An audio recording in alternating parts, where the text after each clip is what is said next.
ఇంట్లో ఎవ్వరు పూజ చెయ్యాలి? భర్తలు పూజ చేయాలా? భార్యలు పూజ చేయాలా? మగ పిల్లలు పూజ చేయడం కరెక్టా? ఆడపిల్లలు పూజ చేయడం కరెక్టా? తెలుసుకుందామా ఇవాళ? అందరికీ ఓం నమః శివాయ అండి. ఇవాళ టాపిక్ ఏమంటే ఇంట్లో ఎవ్వరు పూజ చెయ్యాలి? భర్తలు పూజ చేయాలా? భార్యలు పూజ చేయాలా? మగ పిల్లలు పూజ చేయడం కరెక్టా? ఆడపిల్లలు పూజ చేయడం కరెక్టా? తెలుసుకుందామా ఇవాళ? మంచి టాపిక్ గదా! ఎందుకంటే ఎనర్జీ బ్యాలెన్సింగ్ జరగడం లేదు ఇంట్లో. ఎందువల్ల జరగడం లేదు? అన్ని కారణాలు ఈ వీడియోలో చక్కగా తెలుసుకుందాం. అలాగే ఉండండి. మేడం గారిని పిలుస్తా.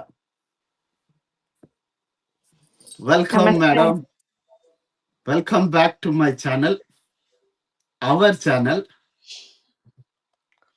థ్యాంక్ యూ సో మచ్ అండి. ఓం శ్రీ గురుభ్యో నమః. ఓం శ్రీ మాత్రే నమః. పెద్ద దండం తీసుకొనొచ్చినారు. కొట్టేస్తారా ఏంటి ఏదన్నా తప్పు చెప్తే? అడిగే క్వెషన్‌కి కరెక్ట్‌గా ఆన్సర్ చెప్పాలి. ఇప్పుడు జడ్జిలాగా ఆర్డర్, ఆర్డర్, ఆర్డర్ అంటారా? లేదు. మీరు చెప్పే టైంలో నేను మంత్ర జపం చేసుకుంటా. ఓకే. కరెక్ట్. ఆ క్షణం కూడా మీరు వేస్ట్ చేయకుండా మంత్ర జపం చేయాలంటే, మీరడిగిన ప్రశ్న భార్య పూజ చేయాలా? ఇంట్లో భర్త పూజ చేయాలా? చాలా చక్కటి టాపిక్ తీసుకున్నారు. ఇది మన ఇద్దరికే కాదండి, చూస్తున్న ప్రతి ఒక్కరికి అవసరమైనది. అందరూ అంటూనే ఉంటారు, భార్య మహాలక్ష్మి. భార్య సంతోషంగా ఉంటే ఇంట్లో అందరూ సంతోషంగా ఉంటారు. కాబట్టి భార్య మాత్రమే పూజ చెయ్యాలి అనేసి అంటూ ఉంటారు. అవునా? ఎంతమంది అంగీకరిస్తారు దీంతో? మరి భార్య మాత్రమే పూజ చేసేటప్పుడు ఇంట్లో పెత్తనం కూడా భార్యదే ఉండాలి కదా! ఆ!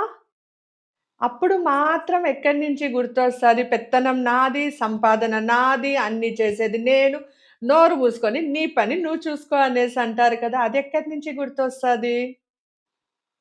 ఎవరి మాట వినము మనం.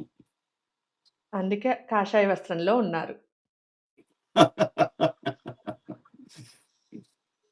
హ్మ్. హ్మ్. చెప్పండి ఎక్కడి నుంచి వస్తది? ఎక్కడి నుంచో వస్తది చెప్పండి మేడం. మరి భార్య ఒక్కటే పూజ చేసేటప్పుడు ఆ ఇంట్లో ఫెమినైన్ ఎనర్జీనే కదా పెరుగుతాది. ఫెమినైన్ ఎనర్జీ ఎక్కువున్నప్పుడు ఆ ఫెమినైన్ ఎనర్జీకి అహంకారం కూడా వస్తాదా? మరి ఫెమినైన్ ఎనర్జీ ఎక్కువైనప్పుడు అహంకారం పెరిగినప్పుడు మాస్కులైన్ ఎనర్జీ తక్కువగా ఉంటుంది కాబట్టి భార్య ప్రతి చిన్న విషయానికి ఇంట్లో గొడవ పడడం సహజం అయిపోతుంది. లేదా భార్య చీటికి మాటికి ఏ ఒక్క మాట మాట్లాడినా అందులో తప్పులు మాత్రమే తీస్తారు గానీ ఒప్పులు తీసుకోరు. ఎందుకంటే మీరు భర్తగా ఉండి మీరు ఇంట్లో పూజ చేయకుండా మాస్కులైన్ ఎనర్జీని ఇంటికి స్ప్రెడ్ చేయడం లేదు. ఓన్లీ ఫెమినైన్ ఎనర్జీతో ఉండేటప్పుడే ఆడవాళ్ళ మాట మాత్రమే నెగ్గుతుంది. ఎందుకు ఇద్దరూ కలిసి పూజ చేసుకోకూడదు? మాకు ఆఫీస్‌లున్నాయి. మాకు సమయం లేదు. మేము బయటెళ్తే ఎప్పుడొస్తామో తెలీదు. బయటెళ్ళి ఎన్ని టెన్షన్స్ పడేసొస్తాము. మళ్ళీ ఇంట్లో వచ్చి ఈ పూజ చెయ్యాలా? నా వల్ల కాదు మహాప్రభో అని మాట్లాడతారు. మరి ఇంట్లో భార్యాభర్త ఇద్దరు కలిసి పూజ చేస్తేనే ఆ ఇంటికి శ్రేష్టం. చేయాలనుకుంటే భర్త శివ పూజ చేసుకోండి. భార్య దేవి పూజ చేసుకోండి. ఇద్దరి ఎనర్జీస్ మ్యాచ్ అవుతాయి. ఒకేసారి చేయండి లేదా వీలు కుదిరినప్పుడు చెయ్యండి. అంతేకాని భార్య పూజ చేస్తుంటే సోఫా పైన కూర్చొని కాలు టింగ్ టింగ్ టింగ్ టింగ్ అని ఎగరేస్తూ కాఫీ తాగడం కాదు. అర్థమైందా? ఎవరు పూజ చేయాలో? మాకు మరి ప్రశ్న రిలాక్స్‌గా ఉండే టైము దొరికేది అప్పుడు మాత్రమే. అందులో రిలాక్స్‌గా ఉంటాం. ఇందులో తప్పేంటి? మరి తప్పు లేనప్పుడు భార్యలు కూడా పూజ చేయకుండా రిలాక్స్‌గా ఉంటే ఇంటిని ఎవరు పోషిస్తారు? ఇంట్లో దీపం పెట్టడానికి పిలుచుకొనొచ్చినాము. దీపం మాత్రం పెడితే సరిపోతది కదా! అ అందుకే పూజ, దీపం అన్నీ జేయాలి. మరి మీరేం జేత్తారు? ఆ దీపపు వెలుగులో చూసుకుంటూ ఉంటారా? మేము క్రికెట్ మ్యాచ్ చూసుకుంటా ఉంటాము.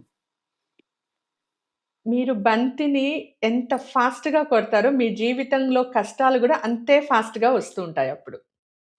Wow! What a dialogue. Super rhyming. సరే. హ్మ్. అదే అనుకుందాం అయితే. హ్మ్. మాకు దొరికేదే అంత టైము. ఇంత టైమే. హ్మ్. దాంట్లో రిలాక్స్ అవుతా ఉంటాం. మేము ఆఫీస్‌కెళ్ళిపోయాక భార్యోళ్ళు పూజ ఓకే. చేసుకుంటారు. ఎలాగో మరి ఇద్దరికీ వస్తది గదా! ఎనర్జీ. భార్యకి ఇంత టైమన్నా దొరుకుతుందా? యాహ్! దొరుకుతది.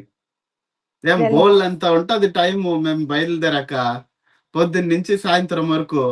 ఏం పనులు చేయాల్సిన అవసరంలా? ఇల్లు శుభ్రంగా పెట్టాల్సిన పని లేదా? వంట చేయాల్సిన పని లేదా? పిల్లల్ని చూసుకోవాల్సిన పని అదే లేదా? జెప్తున్నా. హోంవర్క్ దానికంతా చాలా చేయాల్సిన పని టైముంది. లేదా? అదే. ఇప్పుడు వైస్ వర్సా చేసుకుందాం. హ్మ్. భార్యలు ఆఫీసులకి వెళ్ళి ఇంటికి రాగానే ఆఫీస్‌లో ఏమన్నా అంత అలసిపోయావా? కూర్చొని పని చేసేదే కదా! ఇంటికొచ్చి ఇంట్లో పని జేసుకోవడానికి ఏం మాయరోగం నీకు అని తిడతారు. మరి భర్తలనెందుకు తిట్టరండి? ఏమో. ఏమో! ఈ పురుషాహంకారం తగ్గాలంటేనే భార్య, భర్త ఇద్దరూ కలిసి పూజ చేసుకొని ఫెమినైన్ ఎనర్జీని, మాస్కులైన్ ఎనర్జీని బ్యాలెన్స్ చేసుకోవాలి. మరీ ఏం పొద్దున 3 గంటలకు లేసి చేయమని చెప్పడం లేదు కదా! హ్మ్. 5:30, 6 గంటలకు లేసి చక్కగా భార్య, భర్త ఇద్దరు షోడశోపచార పూజలు చేసుకొని భార్య కరెక్టే. దీపం వెలిగించడానికే భార్య ఇంటికొచ్చింది. ఆ దీపాన్ని భార్యతో వెలిగించి ఇద్దరు కలిసి పూజ చేసుకొని, షోడశోపచార పూజ చేసుకొని, నైవేద్యాన్ని స్వీకరించారనుకోండి, ఇద్దరి ఎనర్జీస్ బ్యాలెన్స్ అవుతుందా? ఇల్లు సంతోషంగా ఉంటుందా? వ్రతాల అవును. రోజు మాత్రం భార్యాభర్త పక్కన కూర్చొని, అబ్బా! సూపర్ పాజిటివ్ ఎనర్జీ వచ్చేసింది. సూపర్‌గా ఉంది. ఈ డివైన్ ఎనర్జీ ఇలానే కంటిన్యూ అయితే చాలు అనంటారు. మరి ప్రతిరోజు వ్రతంలా ఎందుకు చేసుకోకూడదు పూజని? అప్పుడు ప్రతిరోజు చేసే పూజ కూడా వ్రతంతో సమానమే కదా! డైలీ పుల్లకూర తింటే పుల్లకూర టేస్ట్ తెలీదు మేడం. అందుకే ఒకరోజు లక్ష్మీదేవి పూజ చేయండి. ఒకరోజు శివునికి పూజ చేయండి. ఒకరోజు అమ్మవారికి పూజ చేయండి. గణపతికి పూజ చేయండి. సర్వదేవతలకు పూజ చేయండి. ఇన్ని ఉండేటప్పుడు రోజు పుల్లగూరే ఎందుకు తింటారు మీరు? మాకు టైం ఉండదు మేడం. అర్థం జేసుకోండి. ఇంట్లో కూర్చొని రీల్స్ చూసుకోవడానికి టైముందా అండి? పేపర్ పట్టుకొని క్రైమ్ స్టోరీస్ చదవడానికి టైముంది కానీ, అక్కడ 10 నిమిషాలు కూర్చొని అగరబత్తి, దీపాలు వెలిగించి, పువ్వులు పెట్టి, నమస్కారం చేసుకొని, ఓం నమః శివాయ, శ్రీమాత్రే నమః అనుకోవడానికి మాత్రం టైముండదు. సరే ఇప్పుడు ఎంత టైం ఇవ్వాలి అని జెప్తున్నారు? జెప్పండి. ప్రతిరోజు 24 అవర్స్‌లో ఎంత టైం ఇవ్వాలి పూజకి? మీరు ఒక 24 4 అవర్స్ అవర్స్, 5 అవర్స్ ఇవ్వాలా? ఆగండి.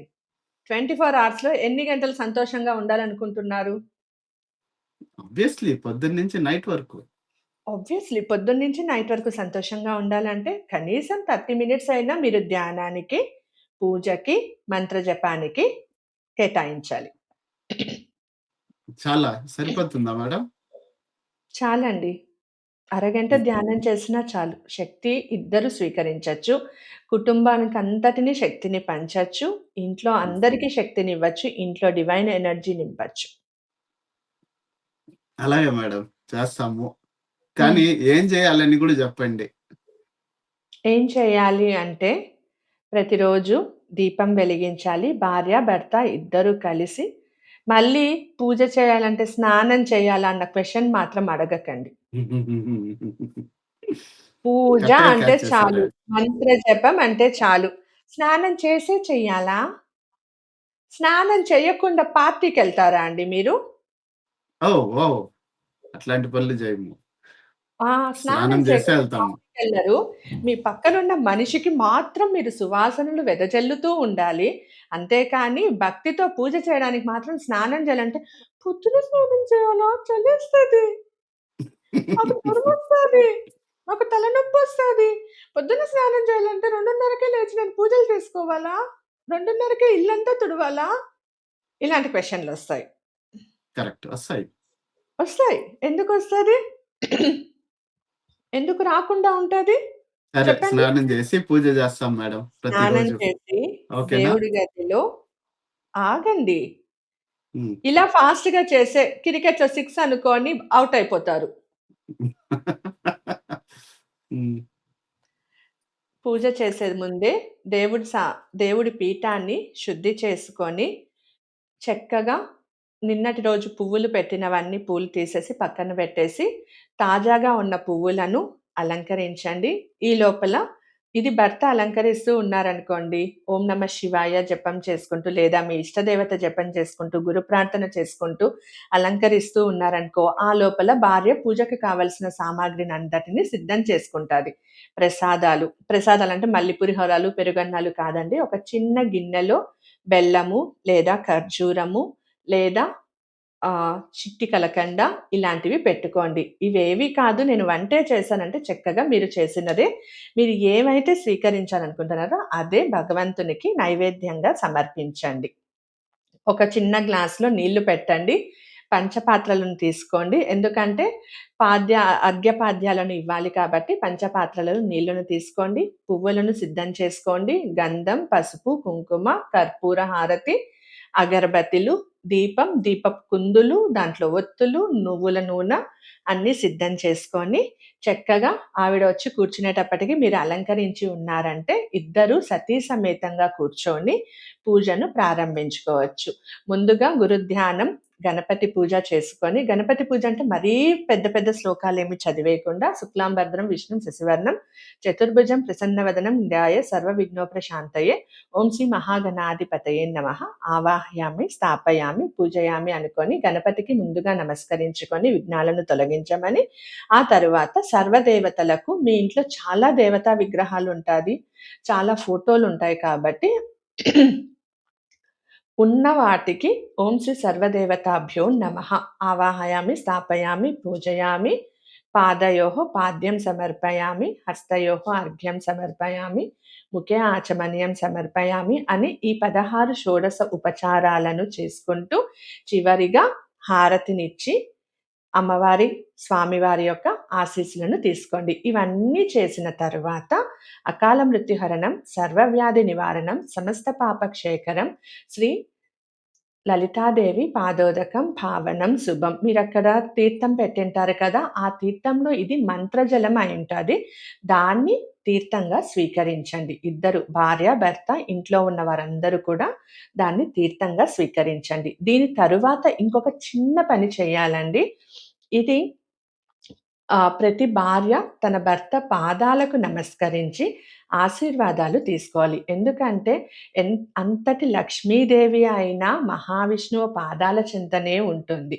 భర్తకి తను ఇచ్చే విలువ అలాంటిది కాబట్టి మీరు కూడా ఎంత ఇంటి హోమ్ మినిస్టర్ అయినా కూడా భర్త పాదాల చెంతనే, గురు పాదాల చెంతనే ఉండాలి కాబట్టి మన అహంకారాన్ని అక్కడ వదిలేసేయాలి కాబట్టి భర్త పాదాలకు నమస్కరించుకొని మీరు మీ భర్తనే పరమశివునిగా, మీరు పార్వతీదేవిగా, అలానే మీ భర్తని మహావిష్ణువుగా, మీరు లక్ష్మీదేవిగా భావించి, నమస్కరించి ఆశీర్వాదం తీసుకున్నారంటే ఆ రోజంతా చాలా చక్కగా ఉంటది.